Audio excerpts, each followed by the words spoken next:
Today we're going to look at a new game which arrived at our house a couple of weeks ago. It's called Kingdom Builder. Now, Kingdom Builder, if you're familiar with the designer, is by Donald Vaccarino, and Donald once designed Dominion. So Donald's obviously done some good things. This is a very different game of his that he's come out with, and some people have had a negative reaction to it simply because they were expecting something along the lines of Dominion probably, and this is a very different game.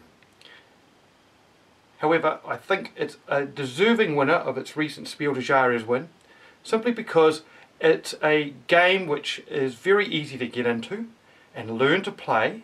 It has lots of variety and things to do, and I think given its broad sort of scope of appeal, and it's easy to get into nature, and the play is not too long either, I think it's a very deserving winner. So why don't we have a look in the box and see what this great game's all about. Okay, so in the box we have a lovely printed rules booklet. I would say it's very easy to follow. It comes with a series of examples and explanations on play. Overall a nice easy rule book to get into.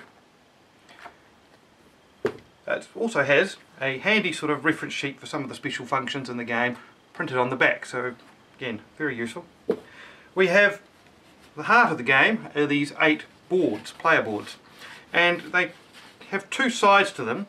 The front side is a main playing surface, while the rear side can be used at the end of the game for scoring. So one of the 4 boards that are not used during a game is used either so players can individually score, or they can all score on the one track. So these boards are all very different, and as you'll see when we get into it, they're all designed to interlock and make a very cool and interesting and varied board every game. We have some special little tokens here which go on the board, which we'll get into in a bit later. We have some little quick reference plugins, which which go around the edge of the board, and they're designed just to give you a bit of a memory jolt as to what you're actually doing with the special function counters over here. We have a starting player token. We have lots of terrain cards, which are a very key component to the game, and another really interesting part of this game is these cards, which are the scoring cards, and they, as you'll see, we're going to use 3 of them every game from a set of 10, and that's going to give us some more variety in our game. The other thing is there is 4 player token sets, each made up of 40 buildings, little wooden houses, and a little scoring token. The game itself sets up very easily for 2 to 4 players in a few minutes. You start with selecting 4 boards and assembling them so they all interlock like this, and it creates, because you're randomly selecting 4 of the 8 boards, you get a different game experience every time. The next thing you need to do is that there are small tokens that are situated on locations such as this, which are designed to give you special advantages. Now, some boards have 2 such locations, such as these 2 oases, or these 2 barns, or these 2 houses here, but there's only 1 for the ships. So that's going to be perhaps an important place. The other things you need to set up is, once you become quite experienced with the game, this is not important, but these little plugins here, which I mentioned earlier, which just allow everyone a quick sort of refresher about what sort of function these tiles are going to do for them once they get them.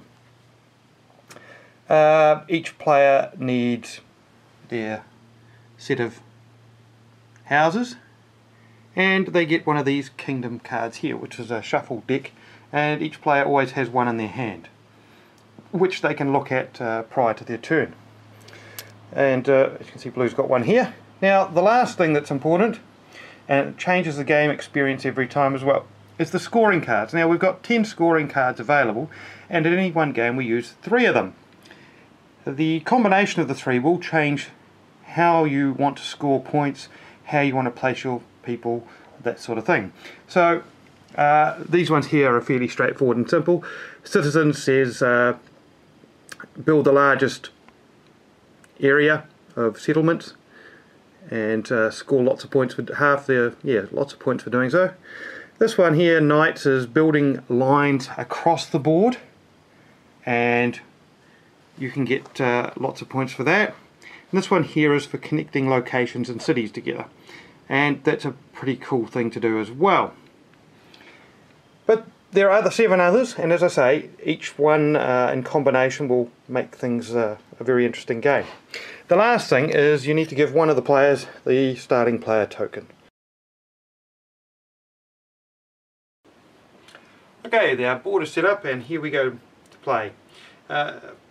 Blue's going to start, and it's the starting player, and takes its card and reveals that it is flowers. So on your turn you have a mandatory, you must place 3 buildings. Later on you'll get the option to do additional things, and those optional things can be done before or after the mandatory 3, but not interrupting the sequence of the mandatory 3's placement.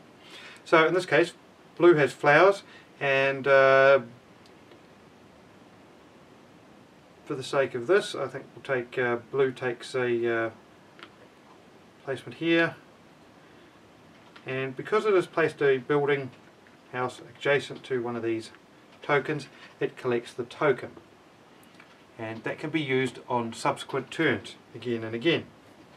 A replacement card is then drawn, and now it's the next player's turn. Orange reveals it has forest, and forest card gives orange lots of choices, and orange might decide that going over here is a good thing, and they take their token. Play continues like this, and it's really from the second turn onwards that things get very interesting. So your first turn can be very important in how you place, but it really only gets interesting after that point when you're into turn 2 onwards, as things start to unfold. So let's have a look at blue in its second turn. It reveals grassland. Grassland for blue, because it'd be very interesting. Now blue is adjacent to grassland up here, so blue must place adjacent if possible. So it kind of in some ways is good and in some ways not bad. It's good because on this card we're going to score lots for having a big settlement altogether. On this card we're going to score if we have lines, so that could be a line that we might want to work on. And this one here for connecting locations, castles up, that's okay, we're sort of moving towards that, so that's a positive step forward for blue. Blue takes a replacement.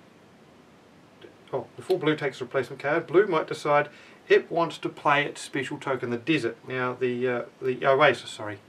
And the oasis says you can place an extra building on a desert hex only. Now blue's not adjacent to any desert, only flowers, forest, more grass, and a chasm here. So desert's something they don't have.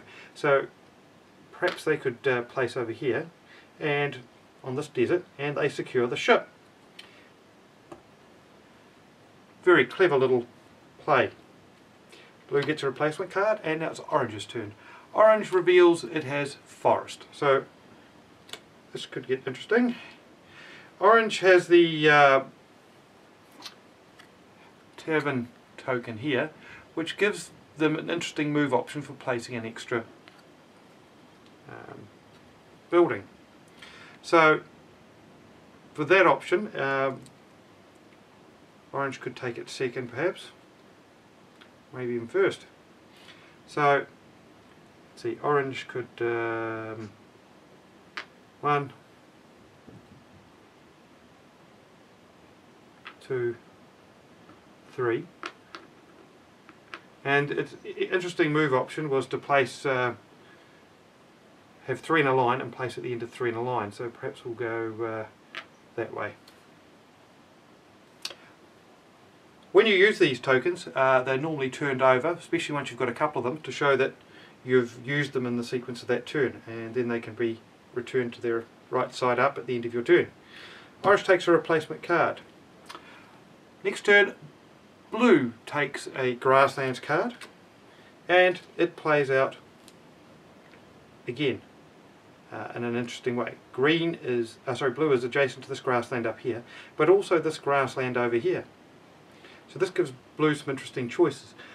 For example, if blue was going to build along this line, blue might want to build all the way up here, and then using the ship token, which is, you can reposition one of your existing pieces and place it anywhere on a waterway, ideally adjacent to something you've already got if you can. So blue could take that and place there. This will give blue some interesting options to cross and build across a bigger area by being able to cross the water. Blue could then perhaps play another desert, and in this case they might play over here. Taking a replacement card, orange has a go, and flowers. This is interesting because orange has one adjacent spot to flowers, so she can build her 3 there, and perhaps using her optional counter here, which the tavern, which allows you to build an extra one at the end of a line of 3. This is quite good for orange because orange now is connected to 2 locations and will be scoring at the end of the game some bonus points for doing so. The game goes on in this manner until one player has run out of all their buildings, and the round that is in progress at that point is completed until the starting player is reached. Now, as you may have noticed, there's a couple of little tricks with what's happening here. First, the cards are going to dictate where you go, so that gives you only certain choices. However, the other twist which you might have spotted is that it's almost a counterintuitive logic to this game at times, and it's an important part of the strategy. It is to position yourself so that you have fewer choices than you'd probably normally want. And the reason you want to have fewer choices is that on a subsequent turn your number of choices increases. So for example, if I had filled up this green area here, this grassland here, I would not be adjacent to any other grassland. So if I was to then have another grassland appear, because I could not fill any more grassland, I get to play into another grassland somewhere on the board. This is a very, very powerful tool, and it's a very clever mechanism as part of the game where you learn to limit the choices that you might be handed to give you that little edge so that you can jump across to somewhere else which you might really want to seize control of and build in that area. So, very clever little mechanism, and it makes the game very, very strategically interesting as you try and maneuver and outblock each other, and do all that sort of thing, and race to connect up spots, or sometimes you've got to do things like have more settlements broken up, so you've got lots of individual little broken up settlements. Makes this a very clever game, and the variety of the scoring cards means that this sort of tactic is something you're going to want to use quite often. So, good one, Donald, for coming up with this little strategy. Fewer choices is better because it gives you more. Go figure, but it works. So let's recap and look at Kingdom Builder and why you want to get this game or play it. First up, I'll deal with the negative. The negative is, if you're expecting Donald Vaccarino to have come up with a new Dominion or game like Dominion, this isn't it. So don't look at it from that perspective.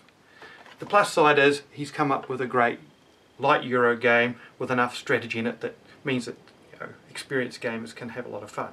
Plays 2 to 4 players. The 2-player game is a bit different from the 4-player. 2 players, you have more options to play out your own strategies, and there's a little less interaction. 3 and 4 players is definitely great, but there's nothing wrong with 2 as a short, quick game, which, as I said, can take around 20-25 minutes for 2 players. So nice and easy. Could almost even be a filler with 2 players. The plus sides of the game is all that variability in it. You've got variable boards which are going to change your setup every game, so that's cool. And even with the same 4 boards rearranged differently, you get a different game because the terrain layout, dictates different strategies and that sort of thing.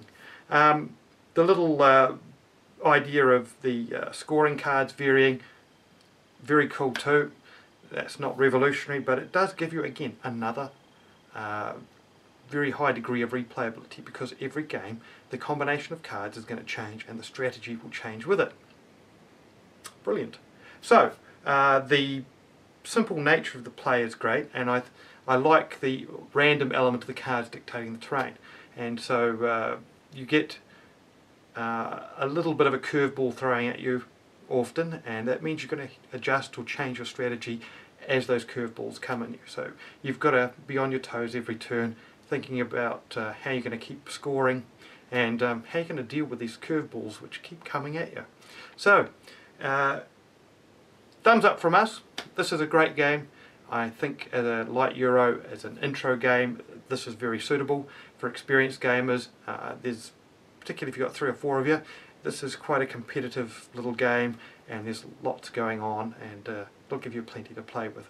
So have a go, enjoy it as we have, and we'll catch you on my next video. Bye.